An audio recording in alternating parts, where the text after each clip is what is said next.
Hello there, my name is Lale, and this is Working Through Emotions podcast. On the podcast, we talk about a range of things as it relates to people and their emotions, not leaving out interpersonal and intrapersonal relationships. I welcome you to the podcast. People, the struggle is real. Contention here and there, and sometimes you wonder if this will ever end because there are so many things that are contending for your financial health. Small money in your account and some things are already giving you the high. The high of, you want to spend this money, you need to spend this money. And in the twinkle of an eye, it feels like you didn't have the money in the first place because, and now wait, few, right? This is one part of adulthood that one has to deal with, and there also needs contending for the attention of your finances. There's the underlying desire to build wealth and make something out of your finances, which is not a bad idea. However, impromptu occurrences just come and they took their head and contend for your finances. Existing needs just come. If issues of life just come and it feels like they just came for your money. It feels like they're after your money, they're after your financial health. And if care is not taken, they might just ruin things for you in big time, right? I've heard stories of how people had to deny themselves of things that, were not exactly frivolous, but they knew for sure that if they ever had to embrace those things, it was going to set them up for poverty or endanger their financial health. Guys, in this life, just on your priorities, because problem will definish, right? And it is already true. It is not a lie that there are so many things contending for your financial health. So, in this life, just on your priorities, I think we can start from there. I heard the story of a social media manager some time ago who, when she was in school, could not afford the baby girl lifestyle that she really desired. According to her, she loved fashion, she loved dresses, she loved shoes, but she could not afford them. In quote, she said she was poor, right? She could not afford them because her finances were not healthy enough to sort all of those things out. So she knew her priorities. She knew she was in school, and there were a number of things that could wait. She could afford that lifestyle that she desired. And now she's giving it to us back to back because she can afford it now here. But then she could not afford it, and she did not lie to herself. So, like I mentioned, I think we should start from you knowing your priorities, right? Knowing your priorities, knowing what your finances are healthy enough to sort out and what your finances are not healthy enough to sort out, right? So she knew what her finances were like, and she did not run our vibes and look, people say, if I perish, I perish. You only need one. When there is life, there is hope. All those costs to motivate you to spend that money on what you don't really need. Right?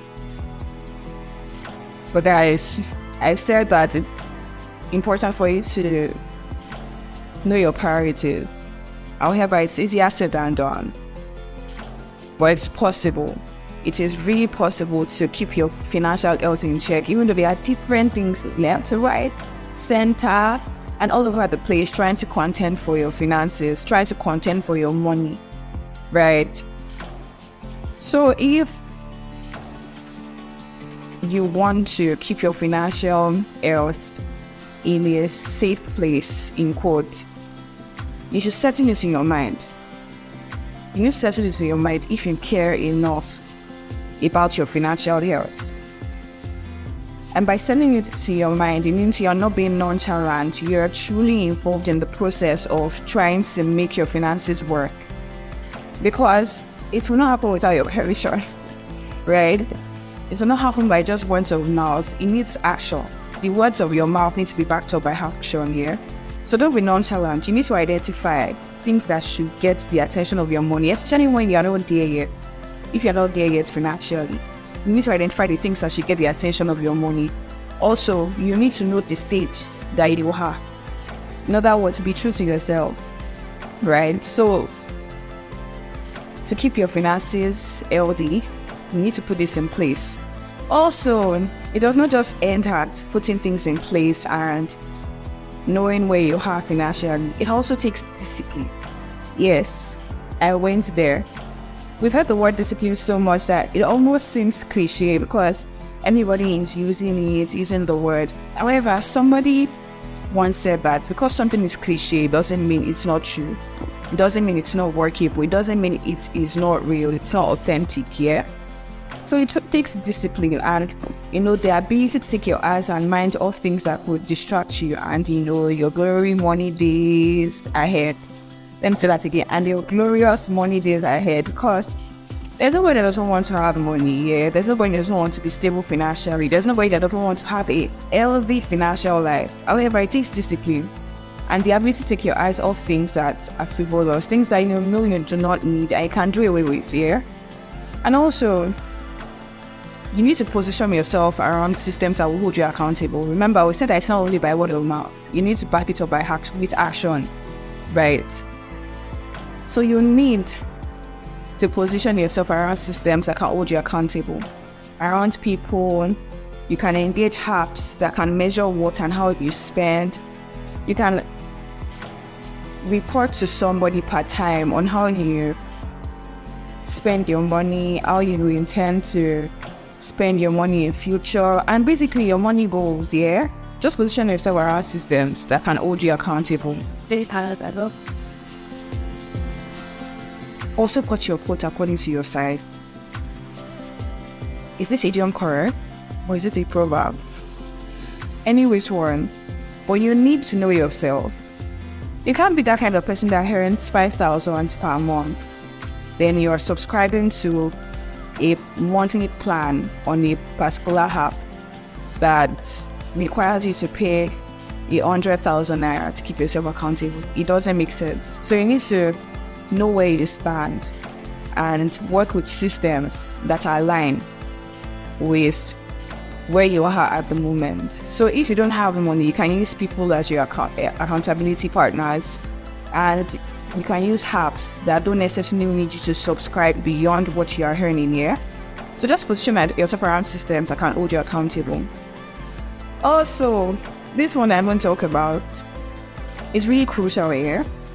Well, people don't see it as crucial anymore because it is cliche. We've heard the word several times. You've heard people talk about self-esteem. Your self-esteem needs to be in place if you want to keep your finances healthy. Yes, you heard me, your self-esteem.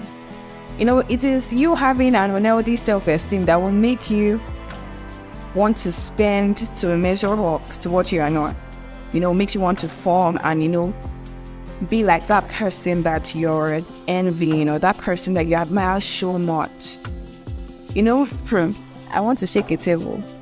Buying an iPhone when you can barely fit is not really a good idea. I'm not saying that it's bad to buy gadgets that are costly.